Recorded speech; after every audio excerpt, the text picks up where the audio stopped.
तो बताओ बेटा, आप क्वेश्चन क्या बोल रहे थे? अपनी क्लास का टाइम पूरा हो गया था, इस वजह से इशू आ रहा था।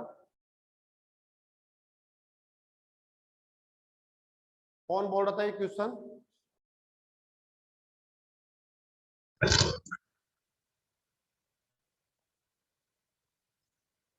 क्वेश्चन पूछा जा रहा था ना, कौन सा क्वेश्चन था? सर एग्जाम्पल नंबर 4 था। हाँ आप बोलो, मेरे पास एग्जाम्पल नहीं है, बोलो आप बोलो। 1/2, 2/3, 3/4, 3/4, 4/5, 4/5, 5/6 हाँ नेक्स्ट, और 6/7। 6/7। सर बस। यही है ना, एंड हो गया। Yes yes sir.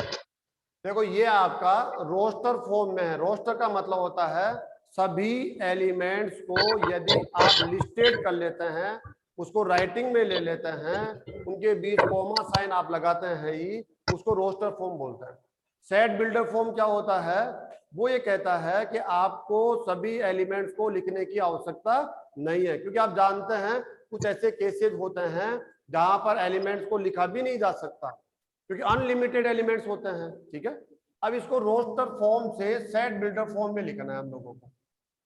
ठीक है, तो इसको मैं देखो कैसे कह सकता हूं, यहाँ पर इसको लिख सकता हूं मैं x/x+1, ऐसे लिख सकता हूँ। कई तरीके हो सकते हैं, आप जरूरी नहीं कि आप मेरे आंसर को पकड़ के बैठेंगे, नहीं, ये मैथमेटिक्स नहीं है। मैथमेटिक्स इसको नहीं कहते हैं। आप अपना माइंड यूज करेंगे और देखेंगे कि कैसे क्या हो सकता है। मैं देखो क्या सोच समझ के लिखा है, और x = क्या ले लूंगा मैं यहाँ पर, 1 2 3 4 5 6। देख लीजिए स्टूडेंट्स, आप आंसर मिलेगा आपको। मैंने एलिमेंट्स को x ने कह के एलिमेंट क्या बोला मैंने, x/x+1। देखो दिख रहा होगा ना, अगर ये 1 है तो ये 2 हो गया, 1+1। देखो इसलिए मैंने +1 किया, 2 है तो 3 है ना। ऐसे दिमाग लगा के कि मैंने इसको x बोला तो ये अपने आप ही क्या बन जाएगा, अपॉन में x+1। अगर x की वैल्यू 1 रखेंगे तो ये एलिमेंट आ जाएगा, 2 रखेंगे तो ये आएगा, ऐसे 6 रखते ही तो ये लास्ट वाला एलिमेंट आ जाएगा। ये पहला तरीका हो गया। दूसरा तरीका देखिए आप, मैं इसको x ही बोलूंगा, इस एलिमेंट को क्या बोल रहा हूं मैं, x ही बोल रहा हूं। अब मैं x की डेफिनेशन दे दूंगा, यहाँ पर क्या बोलूंगा, n/n+1।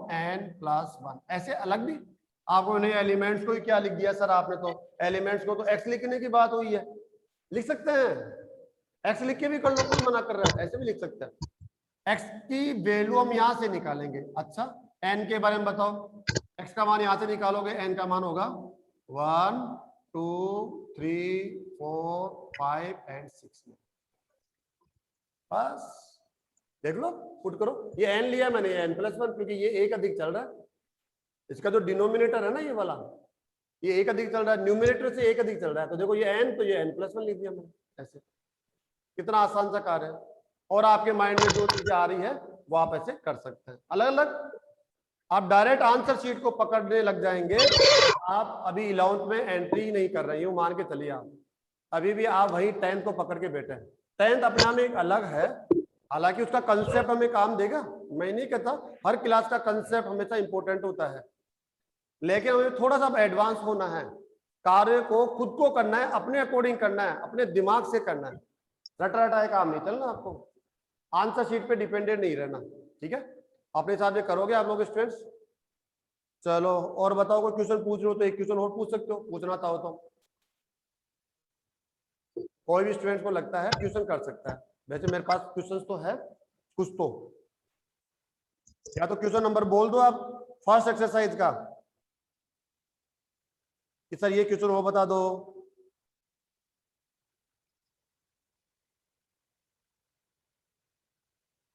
नहीं, बुक नहीं खरीदी होगी आप लोगों ने। चलो फिर मैं ही बताता हूँ, तुम लोग नहीं करते हो तो मैं बताता हूँ, चलो ना। हाँ कुछ बोला क्या? नहीं, जो नहीं बोलेगा वो उतना कम सीखेगा, ध्यान रखना आप।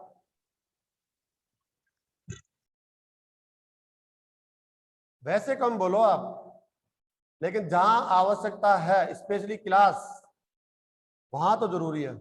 x एक पूर्णांक है और सेकंड कंडीशन है इसके अंदर एक्स स्क्वायर लेस और इक्वल टू 4। देखो कितना बढ़िया है, एक्स एक पूर्णांक है और एक्स स्क्वायर की वैल्यू ये होनी चाहिए। तो देखो मैं सबसे पहले पूर्णांक लिखता हूं आपके सामने। पूर्णांक कौन है, सबसे हम पूर्णांक को लिखेंगे स्टूडेंट। यहाँ पर देखो पूर्णांक को जानना जरूरी है, आप लोगों ने पहले पढ़ा भी है। पूर्णांक में कौन होता है, दिख रहा होगा आपको, थोड़ा इधर कर लेता हूं मैं। 0 1 2 3 -1 -2 -3 डैश डैश चलेगा, ऐसे इनफिनिट तक चलता है स्टूडेंट से। एक्स का मान इनमें से लेना है, लेकिन ऐसे नहीं आप कोई भी ले लेंगे, इसको भी जांचना पड़ेगा कि उसका स्क्वायर करने के बाद इक्वल टू 4 आ सकता है या लेस देन 4 आ सकता है। तो बताइए वो एलिमेंट कौन कौन से हैं। -3 हो सकता है क्या, ये कह रहा है बिल्कुल ले लीजिए, इंटीजर तो है, लेकिन उसका स्क्वायर करो, -3 का स्क्वायर करेंगे तो क्या आएगा, 9 आएगा, और 9 4 के इक्वल भी नहीं है और लेस देन भी नहीं है, तो ये तो नहीं ले सकते। -3 आप रिजेक्ट हुए। -2 हाँ इंटीजर है, और -2 का स्क्वायर इक्वल टू 4 आ गया, ये ले लेंगे। इक्वल आ जाता हो तो ले लेना है, लेस देन आ जाता हो तो ले लेना है, ठीक है। इन दोनों में से कोई भी साइन करेक्ट होते ले लेना है। तो -2 आएगा, -1 आएगा, 0 1 2, और वापस 3 पे जाएंगे तो वो एलिमेंट्स आप नहीं ले सकते। ये आपका समुच्चय निर्माण रूप में एक समुच्चय लिखा गया था, और यह है रोस्टर विधि, रोस्टर रूप, ठीक है, सारणीबद्ध रूप कह सकते हैं, तालिका रूप कह सकते हैं। ये हम लोगों ने कर लिया स्टूडेंट्स, ठीक है। और मेरी नेक्स्ट क्लास होगी, इसलिए आपकी भी नेक्स्ट क्लास आ जाएगी। तो हम इस क्लास को यहीं पर अभी समाप्त कर रहे हैं।